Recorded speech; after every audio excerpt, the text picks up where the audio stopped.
I bet you never thought you'd hear that in church. What a great church.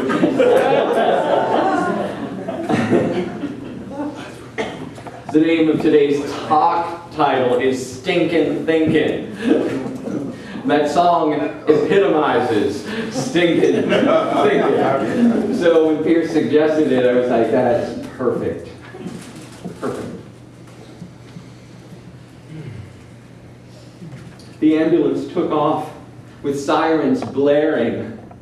And looking out of the back window, Thomas could see the signs of the neighborhood stores flashing by. Alex's Dry Cleaners, B&J's Coffee Shop, Gourmet Grocery. And he thought to himself, where is this driver taking me? I don't recognize any of these stores. If he doesn't get me to the hospital soon, I'm going to sue him. Just about that moment, the ambulance hit a pothole, and a jolt of pain ricocheted through Thomas's body. And he had to close his eyes to endure it. He had to close his eyes, and the ambulance sped off through the city streets to the hospital. As the ambulance pulled up to the hospital once again, he braced himself for being taken out on the stretcher. And he closed his eyes and he thought to himself, how the hell did I get here? You see, Thomas had just moved to a new apartment building and he loved his life. He loved his new home on Riverside Drive. After a tumultuous divorce and a year of trauma and drama, he finally had a rhythm and established a way of living that fed him and that he liked. He showed up at work, he walked home down the same street every day, and went home to his lovely new apartment. He always ordered his food online, because he knew what he would get. And when he'd get home, he'd heat up his dinner, and usually watch a rerun or the last night's recording of Downton Abbey. It was nice, and it was comfortable. He really was enjoying life, and he didn't want to return back to the pain and the suffering he had been experiencing. But one day, on his way home from work, he saw all these signs that came up along the street, warning that you couldn't park here this week, that there would be construction, and that the sidewalk on one side of the street was going to be totally closed off. And he said, just my luck. This always happens to me. Just when I thought things were going the way I wanted them, someone comes in and turns it all upside down. It's like, I can't believe this is happening. But he went home and he watched another rerun of Downton Abbey. Because they just do it right, you know? Everything's in order, and there's strict rules about how things are supposed to be. If everyone would just behave as... Well, anyway, I won't go there.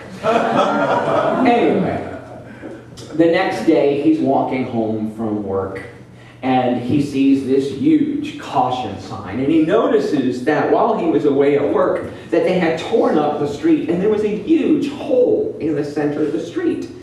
The construction crew was all gone, although their equipment was still everywhere down his block. And as he walked on by, his curiosity got the best of him, right? He just couldn't resist going to see what was underneath the street. So he crossed the barricade, he walked to the edge, and he looked down to see what was it that they were digging up. And just as he did that, the ground underneath him shifted and he fell in. Face first, there he was in a puddle of mud in his wonderful Armani suit, covered in mud. And as he crawled out of the hole, his shoes were ruined, and he was angry.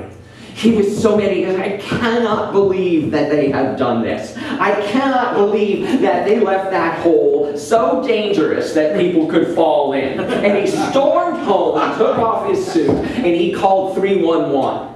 And that poor woman who answered the 311 city call got an earful. He went on for about a half an hour to her about how wrong the city was and how negligent the construction company was so that they didn't secure the site. So he let it go, and he watched another rerun of Downton Abbey. And the next day, he went back to work. But he was still mad, still angry at the city, and he kept ruminating on it all day at work. And it wasn't very productive that day, because all he kept thinking about was all the things that could have gone wrong, right? What if there was a bunch of school children that were walking by, right? And they got hurt, and how really dangerous the situation was, and that he needed to do something about it. He needed to make sure that the city got this fixed and that this was cleaned up. So that day, as he was walking home from work again, he walked by the construction site, and the closer and closer he gets, he can just feel his blood boiling, right? You've all been there, right? When you can literally feel your face turning red the closer you get to the situation. And as he walks there, he's looking at the hole again. And as he keeps looking at the hole and keeps walking forward, he steps off the curb and falls once again. This time not into the hole, but into the gutter. And this time he rips his pants open, right? New pants now. And he's ripped those open and he's broken his glasses. And he's like, okay, this is really got to stop. And he goes home and he calls his friend who's a personal injury attorney. And he says, I've had it, I need to fix this. This is really a hazard and it's got to stop now. Well, his friend told him that if he was going to prevail in any kind of situation like this, that he'd have to document everything. His friend suggested that he just write down everything he had experienced and everything he had seen. So Thomas spent the evening writing down everything that happened and reliving it as he wrote it down, right? He just went over and over it and over again. And again, he felt himself getting so upset and angry as he relived falling into the hole and then tripping on the curb and falling into the gutter. But he knew that this was the right thing to do. So the next day, he goes to work again, and on his way home, he takes out his camera and he says, you know what? I am going to document everything that is happening here so that when I have the opportunity to present this case, I'll be ready. So he takes out his iPhone and he's ready to take all his pictures, and he's walking down the street and all the construction workers are gone again. And he gets most of the pictures he needs, but he notices that they've put up now this orange protective tape around the hole, which it seems to have gotten bigger. But he takes a quick look around and he decides he needs to get a picture of the hole again. And he climbs over the orange protective and he takes his camera, and as you get the picture. This time he falls in one more time. This time though he ends up on his back. And the hole, because it's been being constructed for 2 more weeks, is now twice the size and twice the depth. And he is laying there on his back in the bottom of this hole, screaming for help. But there's no construction workers around. And finally, one of his neighbors hears his calls and calls 911. Well, the police and the paramedics show up, right?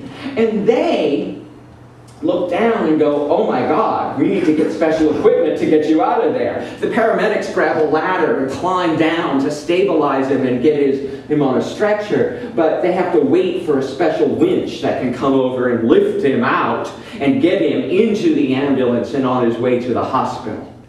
So as he's on his way to the hospital, he went, that's how I got here. It's someone else's fault. It's all the construction company's fault. It's all the city's fault. They did not do this correctly.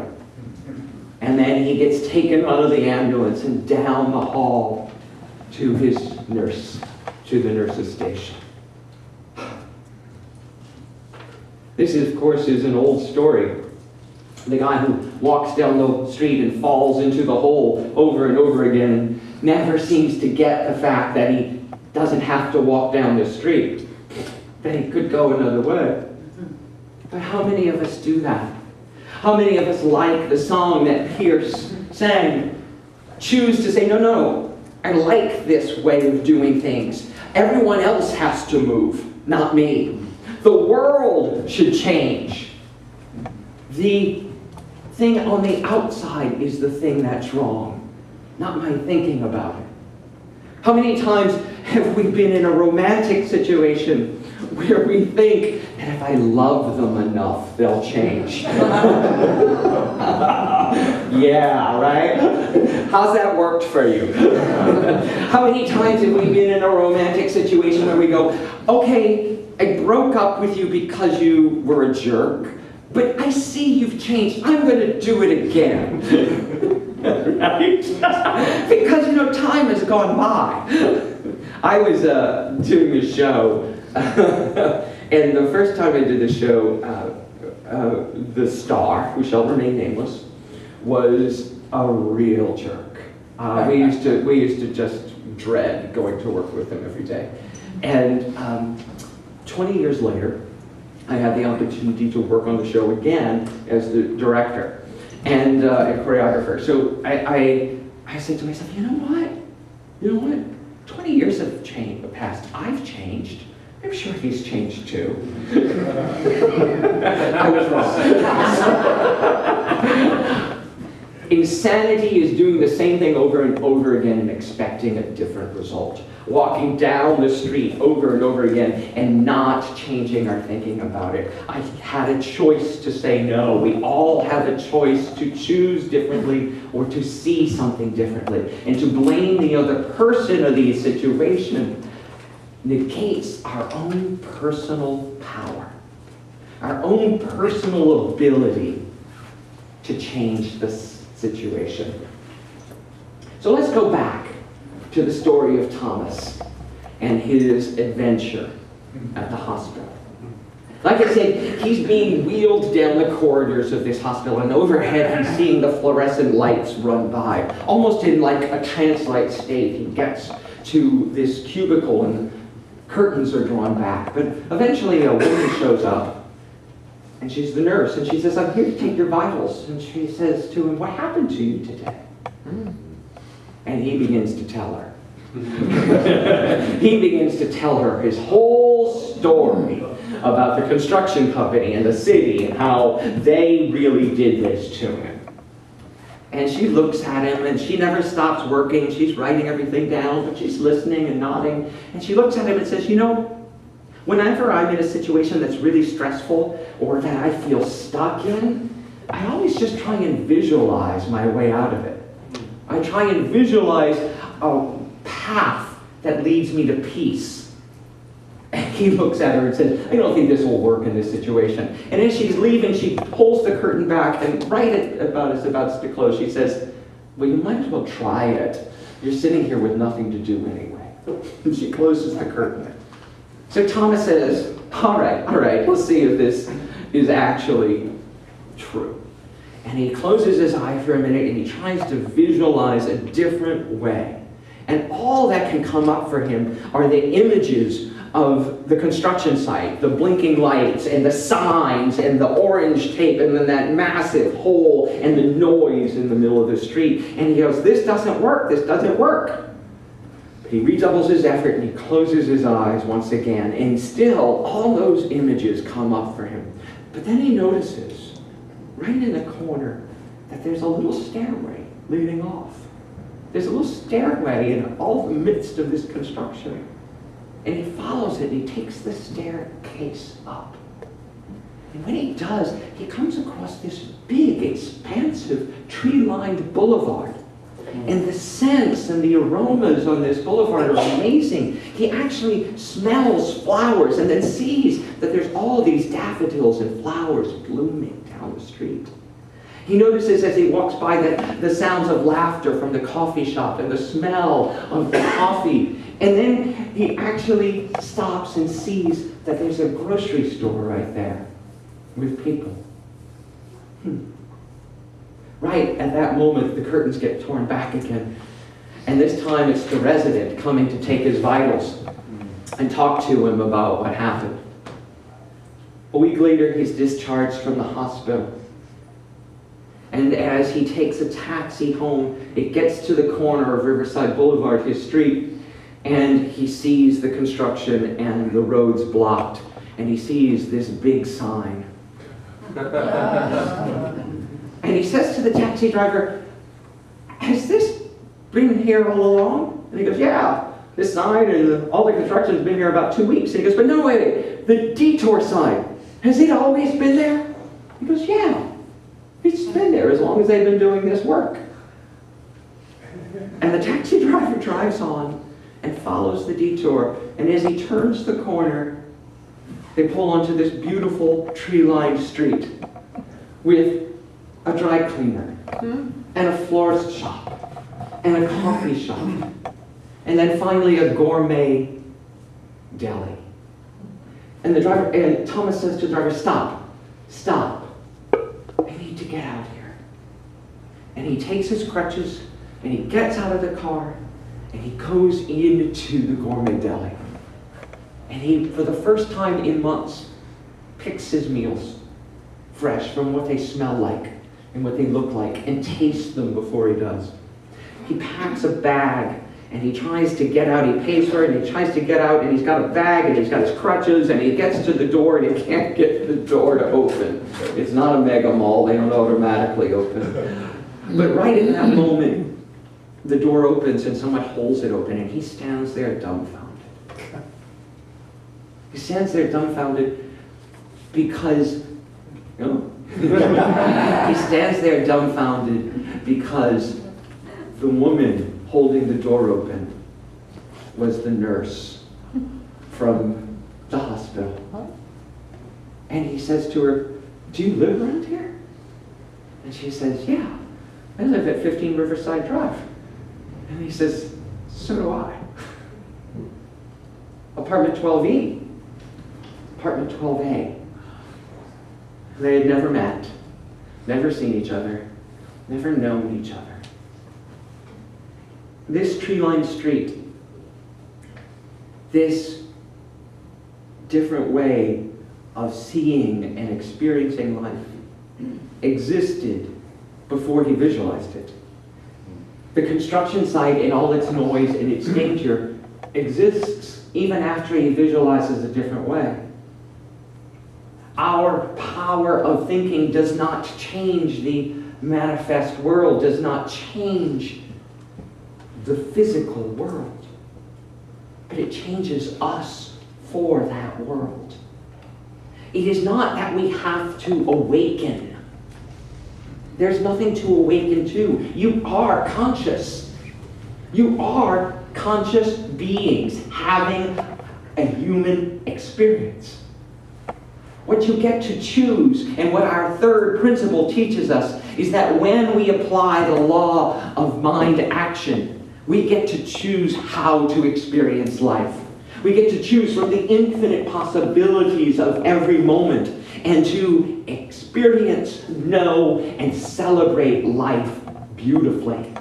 Not with anger and blame and denial, but with trees and flowers and cute girls or cute boys, whichever one you want. There is a truth in this parable.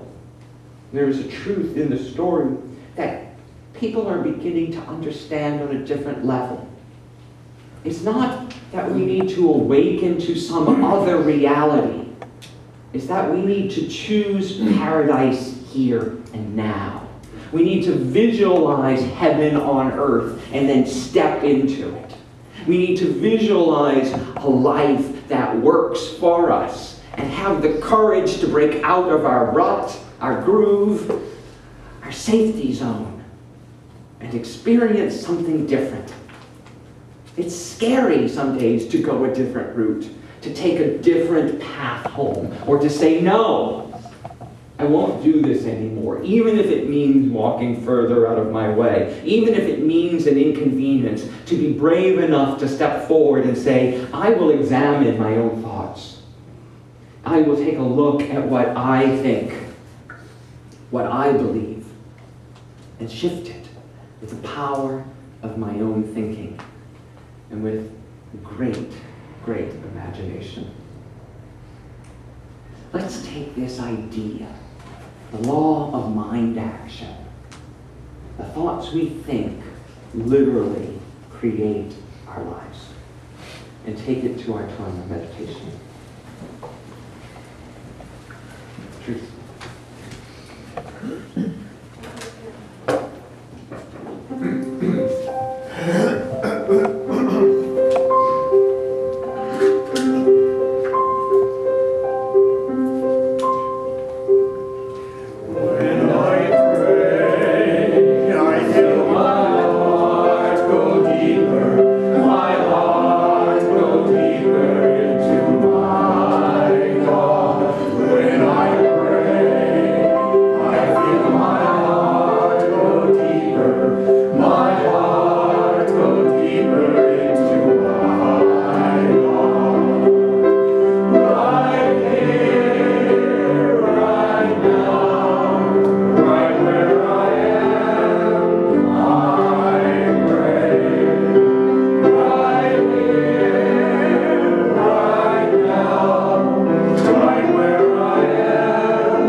As you begin to journey to the deepest recesses of your mind, into the quietness of your heart, until all that appears before you is a blank canvas, empty, expansive.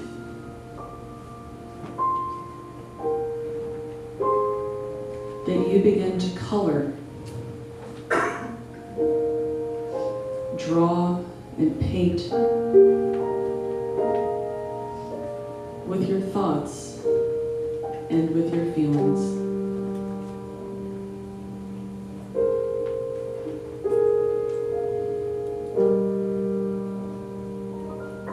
You can choose from every color in the rainbow, every shape, every nuance. The choice is completely yours. And the only limit before you is your own imagination. As you meditate, as you relax, you can receive messages from your heart, and those messages from your heart begin to flood your mind with the potential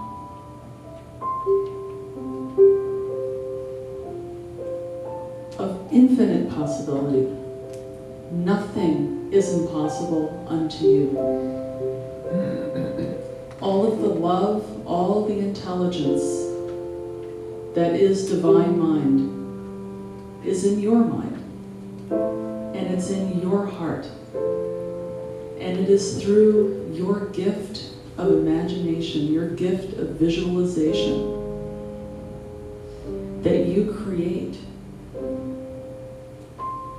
that you draw into expression everything that you wish to see outpicture in your life. Love, harmony, creativity, peace. All of these things exist in your mind and in your heart. And as you call them forward, as you begin to paint them on the canvas of your own imagination, that picture that lives inside of you,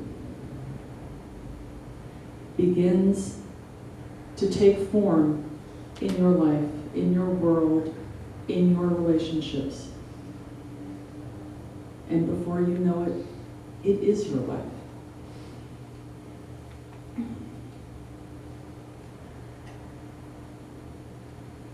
The power, the presence.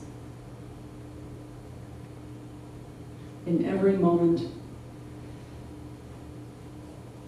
in every manifestation, is now your life. Let's take this awareness now into the silence.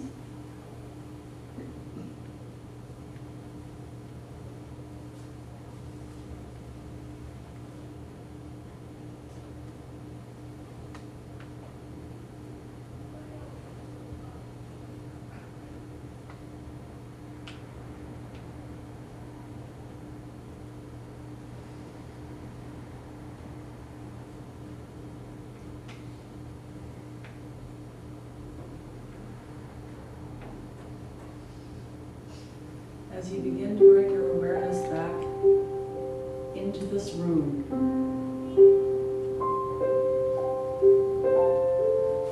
know that it is through your thought that you claim the life that you want to live. You claim the circumstances that you want to see, and you bring them into expression.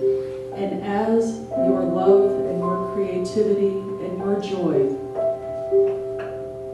spread into the world and into your relationships, the entire world is lifted up and healed.